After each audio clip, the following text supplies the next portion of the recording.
Hi Chirag, can you screen share? Do you Yes, have sir. the Sure, screen? sure. Can you screen share? Yes, sir. Sure, sure. Yeah.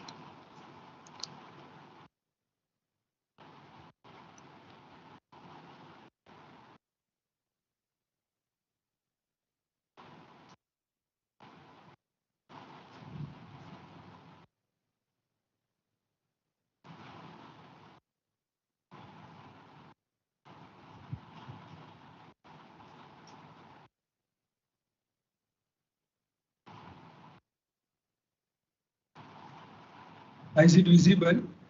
Yes, everything's visible. So we'll start exactly at 5:30. So if you want to try anything, just let's see if it's all happening. Are the slides visible? No? Can Yes, you yes, they're visible. guide me?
Hello, hello, hello everyone.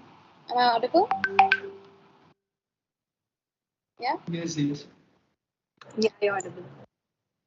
It gives me immense pleasure to welcome you all today, and even better to introduce you guys to today's presenter, Chirag Gala. From our very own college, BCP. He was in the batch 2018 to 2022, recently passed out, and he's currently pursuing MS in pharmacology and toxicology from NIPA Mohali. His area of interest includes nanotechnology, CNS and respiratory systems in pharmacology. He's been an active member of ACS for a long while and has actively participated in a lot of our events. Chirag, over to you. All the best. Yes, sir. So, am I audible, right? Yes, yes, you are. Yes, got So, thank you.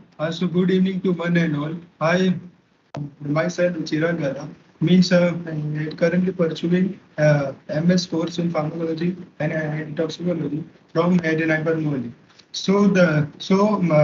My today's topic is the interaction between the SARS-CoV-2 that is N protein, and the alpha synuclein, which is the major uh, aggregatory protein which is observed in a lot of cases of the Parkinson. So the year is so here we start. The slides moving. Yes. Yeah. Yes. So our today's presentation will be as follows. So first will be the introduction, and then it will be followed by so now we will be explore that what are the spike and spike, which is S protein, and the nucleocapsid protein, and which is N protein, and the link between the neuro disorders, and which are the various like autism, sclerosis, the various the neuro disorders, and the various viral infection, which are SARS-CoV-2, SARS-CoV, the Japanese encephalitis virus, and all, etc. Uh, and then we will be looking at the method which is carried out to show the evidence that between the SARS-CoV-2 N protein and the alpha synuclein of the Parkinson, and then the procedure, like what type of the procedure is being followed, and which procedure is currently being followed, and then at the last there will be result and the conclusion. Yes. So now we comes to the introduction. So as we all know that there is SARS-CoV-2 is a virus which have created a havoc in the last 2.5 years. So the SARS-CoV-2 is a seventh virus which belong to the family of coronavirus, and is a genetic material, is the positive sense a single stranded RNA virus in its genome, and it has the special property that it has a spike membrane on its surface, means it is spike protein on its surface. So here it shows that genetically the SARS-CoV-2 is which is the virus that currently causing the pandemic is almost 79% identical to the SARS-CoV-2, a virus which created the pandemic, which created the endemic in the 2003 year. And is also almost 50%. It is similar to MERS-CoV, which happened in 2013. So both the SARS-CoV and the SARS-CoV-2 act via the ACE2 receptor, that is angiotensin converting enzyme 2 as a main function receptor. But whereas the MERS-CoV virus, it uses a dipeptide peptidase 4, which is also known as CD26, as it's a pyrimidine receptor. So as we know that both the virus, that is the SARS-CoV-2 and the MERS-CoV, are both the major the respiratory system virus. But along with the respiratory symptoms, it may also possess the various neurological manifestation, as is the as because we can say that there is evidence that the virus genetic material is present in our cerebrospinal fluid, and is also there is evidence of their nucleic acid present in which is a brain autopsy, which the various scientists all over the world have taken. So based on this structural homology with SARS-CoV-2, so we can say that the SARS-CoV-2 is that along with the respiratory virus, it is also the neurotropic virus, and there can be possible mechanism that it can use for causing the pathogenicity for the various neurological manifestation. So yes. So now we comes to the spike protein. So the spike protein is a major protein.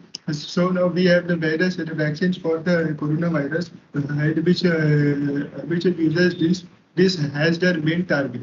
So the spike protein is highly glycosylated, and is also contain up to 1,160 to 1,400 amino acids. So this so the SARS-CoV-2 S protein, it can be divided into the two functional subunits, which include the N-terminal as one subunit. So the functions of the N-terminal is that it forms the globular head of the spike protein.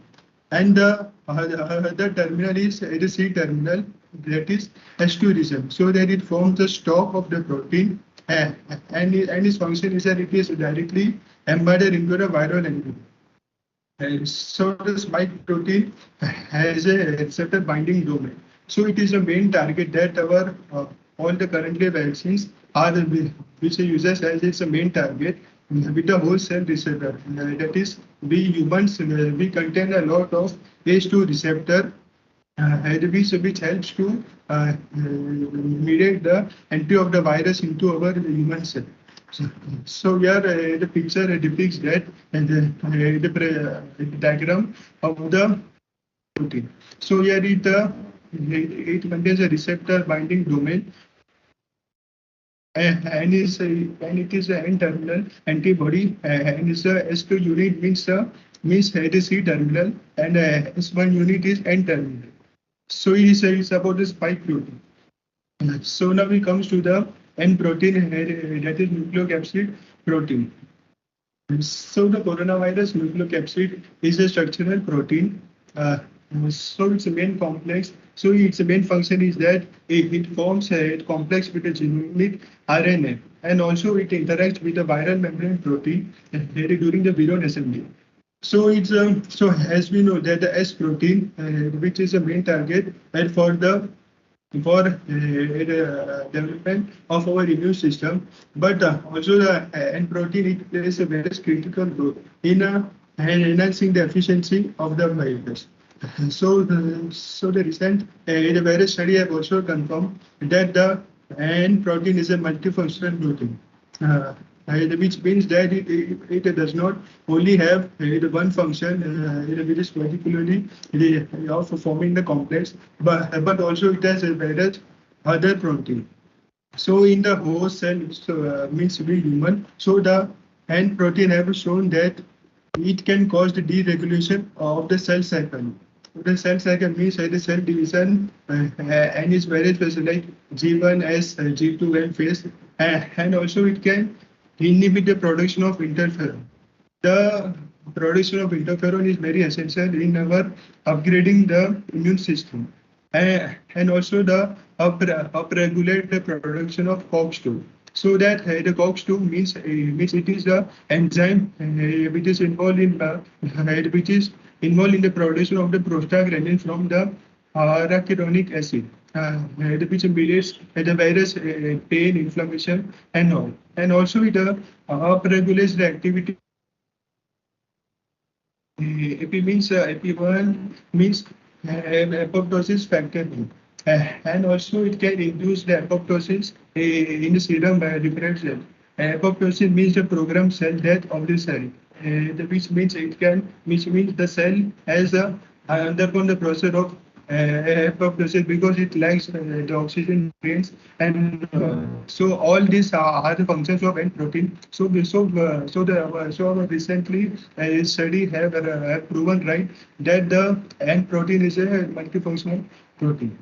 So here is a slide which shows all the characteristics of the protein. So basically the SARS-CoV-2 virus, it contains 4 major proteins, which is N protein, the nucleocapsid protein. So its main function is that it gets bound to the RNA genome to make up the nucleocapsid. Means it makes up it's a viral genetic material. And the second protein is spike protein. This spike protein is very critical for binding to the host cell receptor, which means that it can facilitate the entry of the virus into our cell. And the third one is envelope protein. So its main function is that it interacts with the membrane protein to form the viral envelope. And the fourth and the last protein is a membrane protein. So its function is that it is a central organization of the SARS-CoV assembly. So it means that organizer means that the virus had a function, and the structure of the SARS-CoV-2, it is mediated mainly by the membrane protein, and also the membrane protein it determines the shape of the viral envelope. So here comes our main point of discussion. So that the link between the viral infection and the neurodegeneration. So there are various links which has been established between the two infection. And the most well-known example is 1918 influenza pandemic, that is Spanish flu. So which it is so that if a person is being infected by the influenza virus, so there are a lot of reports that states that the influenza virus is also being followed by the post-encephalitic Parkinsonism, which is one of the most occurring neurodegenerative disease. So, along with it, in the more the recent times, so there are multiple indications of a relation between the viral infection that is currently happening, that is SARS-CoV-2 infection, and between the Parkinsonism disease. So the whether the viral infection, which means that there is little information about its various means how the virus can cause the various neurodegenerative disease, or it can cause by indirectly or directly. So it is not known presently. So now we have carried the study. So the neurodegenerative diseases such as the Alzheimer's and Parkinson. So these both are the major ones. So both are the protein aggregation disease. So it means that the disease is characterized by the abnormal aggregation of the various protein. So in case of Alzheimer's disease, there is aggregation of the tau protein and alpha beta amyloid pectin, and in the case of the Parkinsonism, there is aggregation of alpha synuclein protein. So both the protein they assemble into the amyloid aggregates. So once you started the aggregation, it spreads from the cell to cell and then it is followed from tissue to tissue and the form aggregates and it deposits the and it can also hamper the brain function. So the various proposed mechanisms are as follows. So then the SARS-CoV-2 it enters our central nervous system by the various means. So the first one is a direct infection injury or by the blood circulation pathway or by the neuronal pathway or by immune mediated injury or by the hypoxic injury and various other mechanisms. So this slide shows that the virus mechanism or the pathways through which the virus can take or the route which can cause the various infections and other major pathological disorder. So then so here comes there is some evidences that there are many cases that have been replaced that the coronavirus can hamper our CNS infection. So it shows that psychological distress is a big risk factor for long COVID. And it comes that could dementia be a consequence. So the dementia, it means like the Alzheimer's disease and by the dementia, which is a disease of which means that one person can experience the symptoms of the forgetfulness or the memory down. So the coronavirus can also means the various studies have been carried out, and one such study finds that the impact of COVID on the Parkinsonism disease and also there are cases of the stroke disease. In stroke means the brain cannot get the supply of various nutrients, blood and oxygen, so that brain cells can die and person can be followed by the. So here are the evidence which we have seen. And now we'll come for our main topic, which is the um, aggregation of alpha-synuclein and the interaction between the SARS-CoV-2 and protein. So here we comes the molecular basis for the interaction between the two proteins. So the first case that point at a correlation between the SARS-CoV-2 and the development of the Parkinsonism disease have been reported. But the various methods and the studies which have been followed is also a direct link. So, in order to obtain the first insights into a possible relation between a viral infection and the aggregation of alpha-synuclein, so the researchers here had started to investigate the effect of the presence of SARS-CoV-2 proteins on the alpha-synuclein aggregation. So that it's a simple means they have shown that they have taken the two test tubes and in one test tube they have extracted the SARS-CoV-2 S protein, that is spike protein. On the and on the another test tube they have taken the N protein, that is nucleocapsid protein. So that they have the carrier experiments and the result was such as that the test tube containing the S protein have no effect on the aggregation, but while the second test tube which contained the N protein, it considerably speeds up the aggregation process. So on the aggregation of alpha-synuclein, there are formations of the multi-protein complexes and eventually amyloid fibrils. So the amyloid fibrils are nothing but the aggregation of the various multi-protein. So which are diagnoses, which are considered as a biomarker for the diagnosis of the Parkinson disease. So these results point toward the direct interactions between the N protein of the SARS-CoV-2 and the alpha-synuclein, which is the aggregation protein involved in the development of the Parkinsonism as a molecular disease. So that they have written down the hypothesis that this could be the possible mechanism between the two. So that so now we now see the characteristics of the spike and the nucleocapsid protein. So as we know that the N protein and the spike and the S protein, they are the most abundant protein of the four major protein. So the N protein contains approximately 2000 per virus particle, and S protein contains approximately to 300 monomers. So the N protein is the positively charged protein, and the kinds of means it wraps around the negatively charged viral genome into a higher order structure. Uh, also that we have seen that the N protein is a multifunctional protein. So along with the increasing the infectivity of the virus, it has also assigned various roles. But the S protein is anchored to the membrane. So there is specific role of S protein is that it is anchored to the membrane, so that it mediates and interacts with the ACE2 receptor of the host cell, and it mediates the virus entry into our host cell.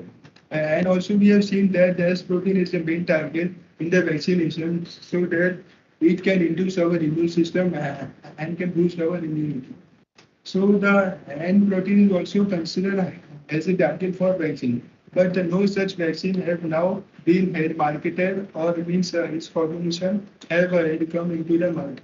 So and also the one important point that the N protein is more conserved and stable than S protein is. So yeah, so here in the experiment they have had followed that what they have followed they have taken two test tubes, and then in one test tube they have taken spike protein and N protein. Then they have taken for the analysis. So the analysis procedure was as such that they wanted to show the aggregation of alpha-synuclein in the presence or the absence of N protein. So that they have taken they say of thioflavin fluorescence, so that if there is aggregation or means no aggregation, so that So the basic principle of this is that on the alpha synuclein aggregation, the complex will be formed and there will be fluorescence. And if the aggregation is not formed, there will be no aggregation and there will be no fluorescence. So the fluorescence of the dye which is used is thioflavin T increases upon binding to amyloid fibrils. Amyloid fibrils are nothing but the aggregation of the alpha synuclein and various proteins. So the THT fluorescence can therefore be used as a direct readout. So a key parameter in such assay is that they have tried to find the time of the first visible onset of aggregation or the aggregation lag time. So it means that the time taken by the two proteins and its aggregation with the alpha synuclein. So this time reflects that how fast aggregation it can appear and followed by the subsequent amyloid fibrils formation. So he thus quantifies the impact of external triggers such as various other proteins on the aggregation of alpha synuclein. So that the research was conducted and the various observations were observed. So that in the absence of additional protein means additional protein means leaving behind the four various proteins, so that the aggregation was also absorbed, but the time taken for the aggregation was greater than 240 hours and no change in the outcome of aggregation assay in the presence of S protein. So this observation has shown that in the presence of S protein there was no aggregation observed. And in presence of N protein and various other protein there were observance of aggregation. But in the presence of N protein, there was decrease in the time to the onset of aggregation. So that if the N protein is mixed with the alpha synuclein, the aggregation was formed. But the time taken for the aggregation was also reduced to less than 24 hours. That within 1 day the aggregation was formed. So to determine the change. So this basic aim is that they have chosen such experiments in order to determine the aggregation process and the time for the aggregation which it takes place. So the results show that with increasing the N protein concentration, the alpha S aggregation, alpha S means alpha synuclein aggregation, and the lag time decreases. So there is inverse proportion, so that if we increase N protein concentration, there will be decrease in the time of aggregation. So, but if we if there is less N protein, the aggregation will happen, but the time it will take it will be more. So this is a concentration dependent decrease evidence that there is direct interaction between the alpha synuclein and protein aggregation. So these three graphs they have shown that the aggregation of alpha synuclein in the presence of the S and N protein. So the first graph here it shows that that there was no aggregation of alpha synuclein because it was carried out in the test tube in which the S protein was present. And the second graph it shows that there is aggregation and because it was followed in the presence of N protein. And third graph shows the various concentration of N protein and the time which it takes for the aggregation. So means here it comes that it takes less time for the aggregation, and here it takes more time. And the third graph shows that it takes more time. So we can conclude that here there is more concentration of N protein, and there is less and there is this protein means this concentration of N protein. So these also all the graphs presents that in the presence of N protein the aggregation was observed, and in the presence of S protein the aggregation was not present. And also points out the interaction between the concentration dependent, so that if the concentration of N protein is more, the time taken for aggregation will be less. But if the N protein concentration is less, the time for aggregation it will be more. So that we have seen that how aggregation means the aggregation it takes place in presence of S protein. So, but what is the mechanism and the interaction between the two? So we hear that the N protein is positively charged and alpha synuclein is oppositely that is negatively charged. So that we can say the one is positive and other is negative. So that the electrostatic attraction is the main force which is involved in their intermolecular interaction.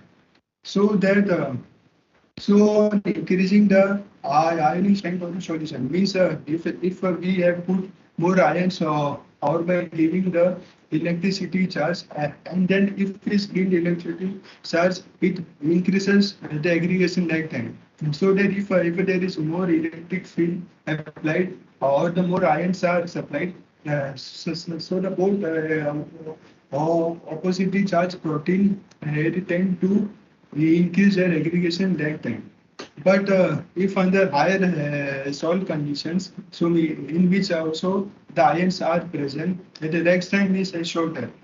So the moreover, so it points out that N protein concentration means there is dependence on the time with which the aggregation takes place. So that even at the highest salt concentration, we observe that in the absence of N protein, the aggregation is will take the it will be more than 240 hours.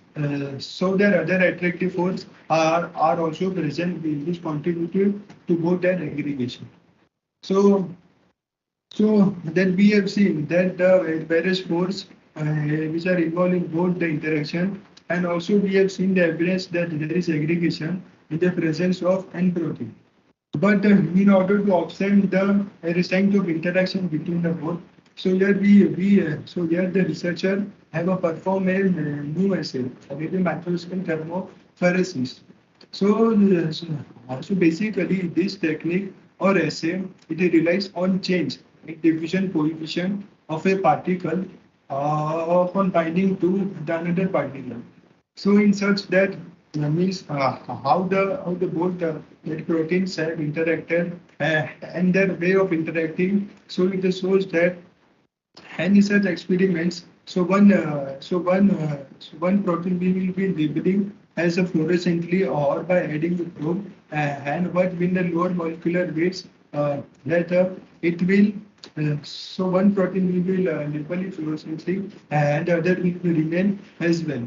So here the scientists have fluorescently labeled the alpha synuclein protein, and on labeling its concentration was kept constant, and the concentration of N protein was increased. So that we can observe that at which rate or force the N protein interacts with the alpha synuclein.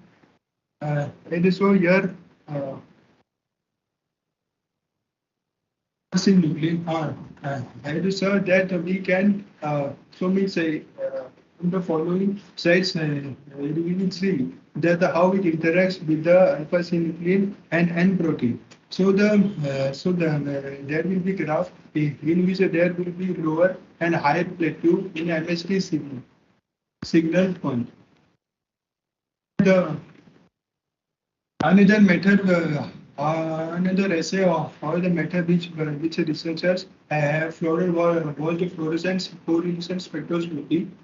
So it was performed in order to means we have to gain insight into how much the number of alpha synuclein molecules were present in one complex of alpha synuclein with N protein. So in this also they they again fluorescently they label the alpha synuclein protein, and its concentration was kept constant.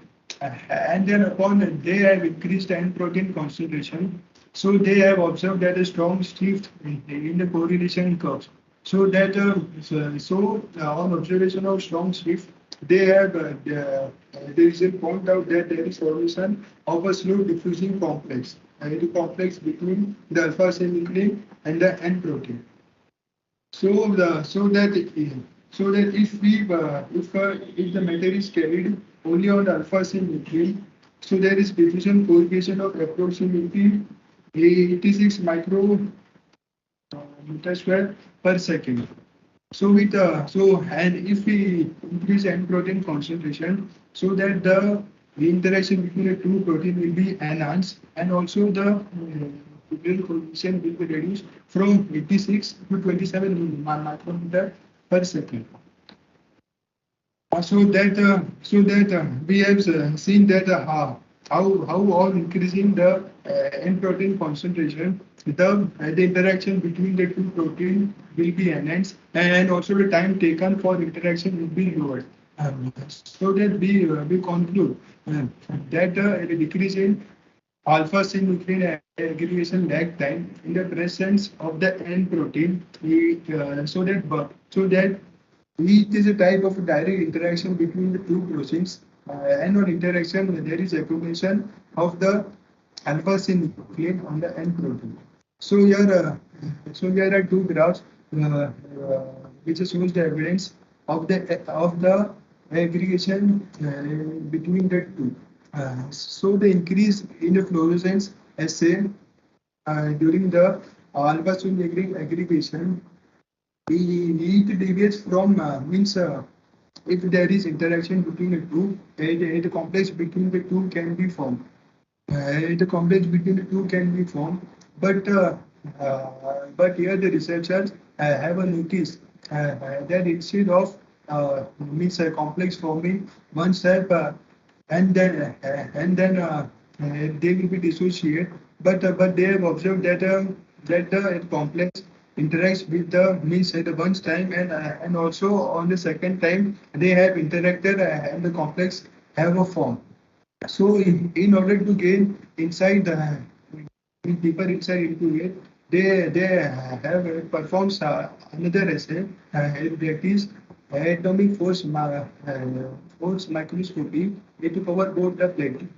So the images which were obtained from the essay, it points out that in the one plateau, the complex which were formed, they were of means both heterogeneous, and on the second plateau, the complex which were formed, they were of homogeneous, means the complex which were formed on the first plateau were of both different kinds, and two clear peaks which have formed they were at 130 and 90 nanometer respectively, and on the second plateau, as both were homogeneous, that peak height was observed at 130 nanometer. So all this essay and means the various essay which they have performed, they all point toward the single conclusion. So that the N protein, it speeds up the formation of alpha synuclein in fibrin, but it only speeds up the protein complex that formation, and it decreases any time that it taken for it, but it does not change the morphology of the fibrils. So yes, here are the four graphs which we can see that there is interaction between the alpha synuclein and the N protein. So the first graph which we see is the interaction between the obtained from the MSD experiments, and the second graph it shows that how the increase in the N protein, the concentration will speed up the reaction process, and also the formation of various complexes, and subsequent decrease in the aggregation and the lag time. Aggregation lag time, which the time taken for both the protein to form the complex with one element. So here all the four graphs the fourth graph signal points out that means that N protein concentration is increased, and so there is increase in the formation of complexes. So the final the result and conclusion. The increase in the dye-fluorescence was due to the direct interaction or a reaction between alpha-synuclein and N protein. And the second, and the result was such that with increase in N protein concentration, both the aggregation process and the complexation formation and the time taken for it was decreased. So this concentration dependent decrease it points out that to the single means if we increase the N protein, there will be more complex formation and more aggregation formation and the time taken for it will be less. So the test on recombinantly expressed protein shows that SARS-CoV-2 S protein it is not involved in the formation of aggregation of alpha-synuclein into the amyloid fibrils and various higher order protein complexes. Also, the aggregation process in the presence of N protein it differs from the process of alpha-synuclein alone. So the alpha-synuclein aggregation also takes place alone. But in the presence of N protein, they have it conclude that in the presence of N protein, the aggregation process in the two steps and the time taken for the aggregation will be less. So the various attraction forces like the electrostatic and the ionic interaction can take place. As a both alpha-synuclein is a negative charge and the N protein is a positively charged. So that it points out that there is a direct interaction between the two protein and the alpha-synuclein. They have formed a molecular basis for which we can say that if a person or patient has contracted the COVID, so that there can be chances of inducing such a neurodegenerative disorder such as the Parkinsonism.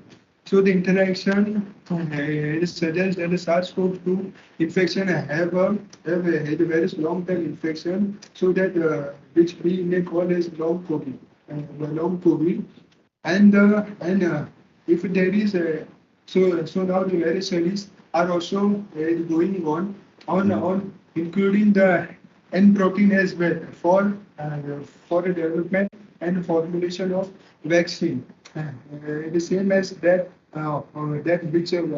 which we have used for the S protein in our various vaccination programs. So thank you, and any questions are there from audience? So please in my table. Thank you.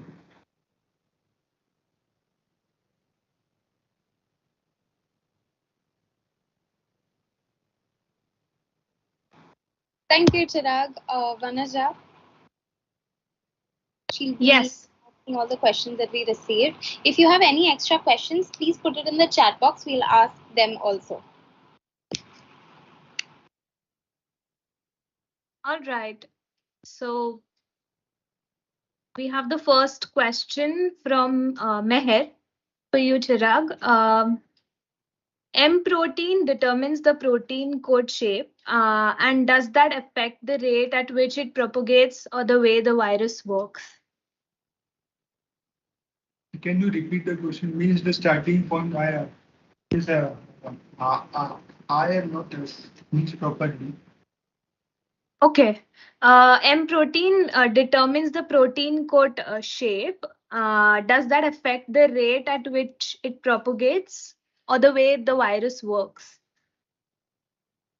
Yes, means the basically the means the role of N protein is such that it determines the shape of the virus and the virus envelope. So that on determining the viral envelope, there can be chances that the virus can means highly transmissible or that it can highly propagate. Propagate, but there are no such studies that we can prove or conclude that the N protein is also involved in propagating means the virus, and so that we have the evidence that the S protein alone is a major contributor for making the virus more transmissible, as the evidence is from the Omicron variant, which we have seen in the last year. So that there are mutation on the S protein only. So that the S protein is only means only the main target which is involved in propagating the virus. Means the answer is simply that there is no evidence or the study means that N protein also makes the virus more transmissible or to propagate more. Thank you. We have the next one. What signs in Parkinson's are related to COVID, that is in a new case, or show that it made it worse in an ongoing case?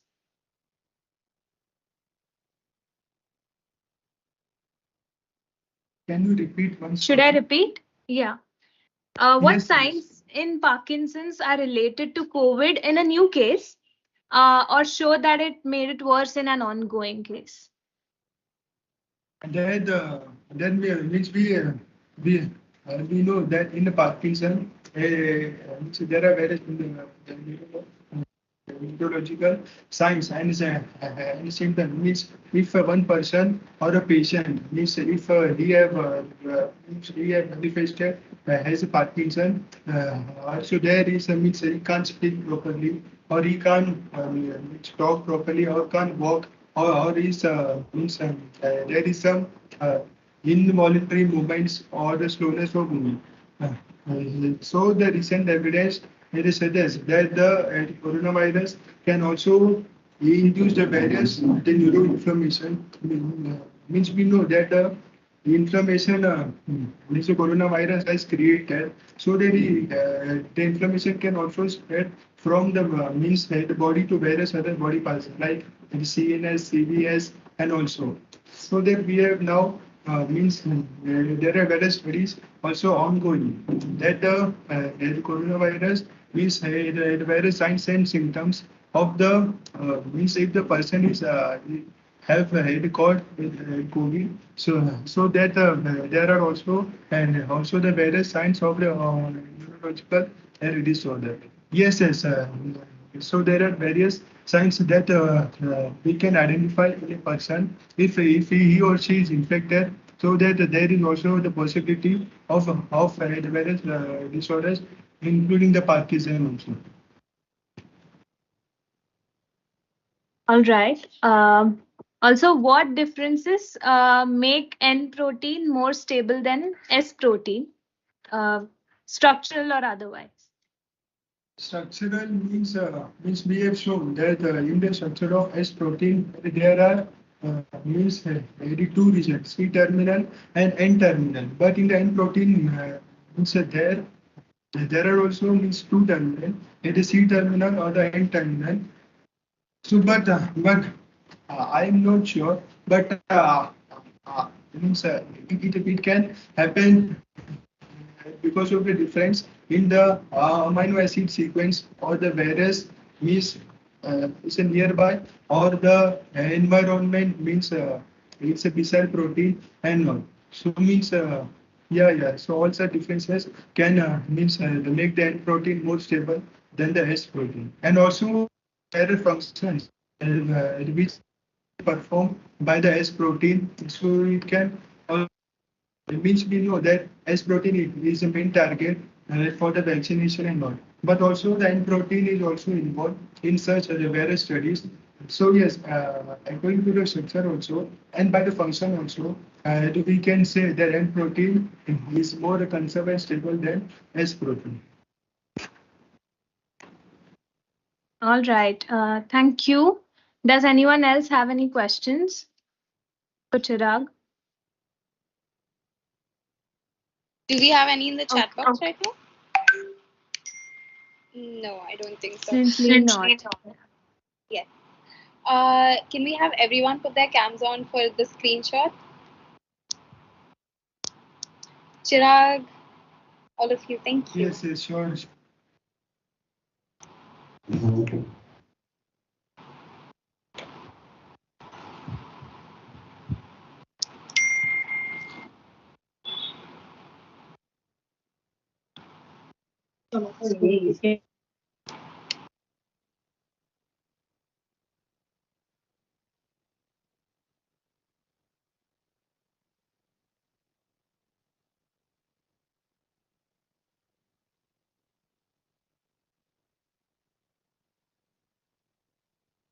Yeah, done.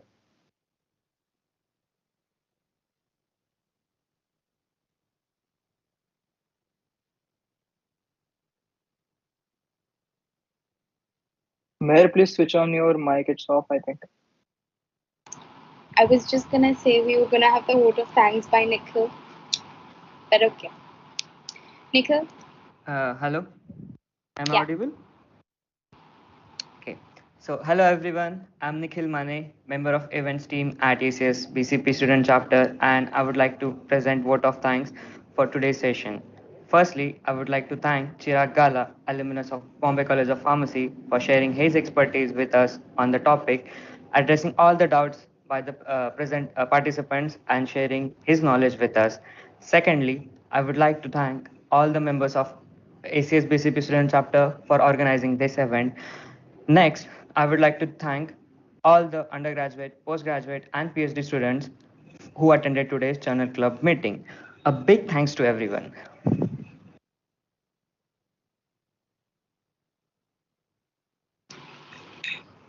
Thank you everyone for joining, and I think we're done with today. Thank you. See you guys next time. Yeah, thank you. Thank you, Thank you everyone. very much for providing such Thank you, guys. opportunity.